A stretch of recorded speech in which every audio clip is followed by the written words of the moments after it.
Now let's welcome today to Let's Talk Forensics with Pastor Dan. We're going to do the first day here. And again, they've said the first 3 days, we're not going to get overly stringent into forensics, just to get some basic background. So what we're going to start with here is an activity. So you can do this. You're going to need to get some friends together. And what you need to do, I'm going to show you the sheet that I would pass out to my students. But at the end of the day, all you have to do is get a piece of paper and write down 3 statements. Now, the first statement, second statement, and third statement, 2 of the 3 have to be true. The third one has to be a lie. Now, I'm not going to tell you how to lie because, again, lying's a sin. We don't want to encourage lying. But the best lies have some aspect of the truth in them. So think about that when you're trying to construct your setup. The idea of forensic is to get at a way of using science to examine how we can get information using criminal cases to best understand. So we need to understand if we can find people that are lying or not.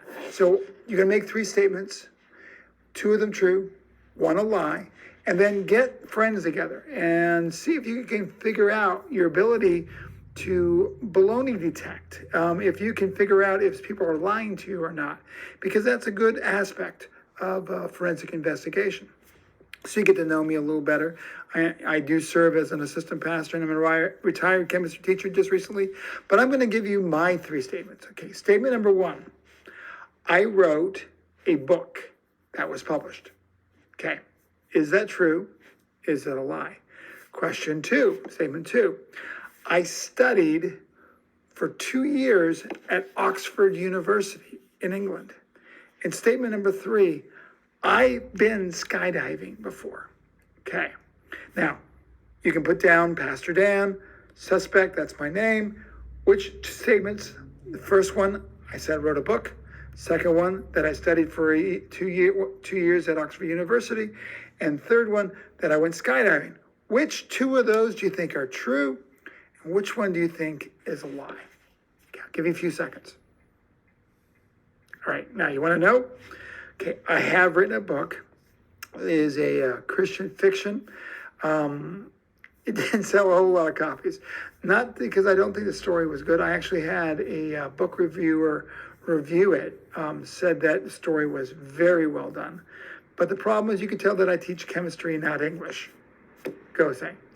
The second statement, we'll skip over that right now. Did I go skydiving? Yes, I did. I was about 25 years old. I've been talked into it to a friend, well, a coworker, not really a friend. And you want to hear my training? I watched a 1-hour video.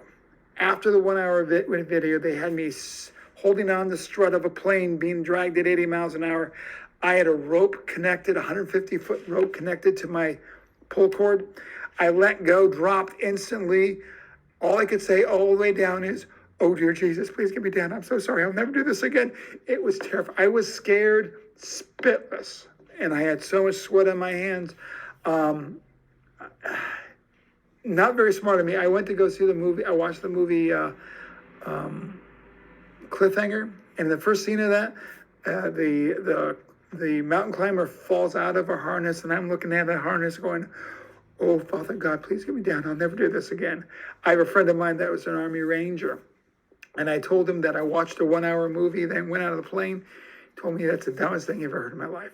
Now, third statement then in that case is a lie.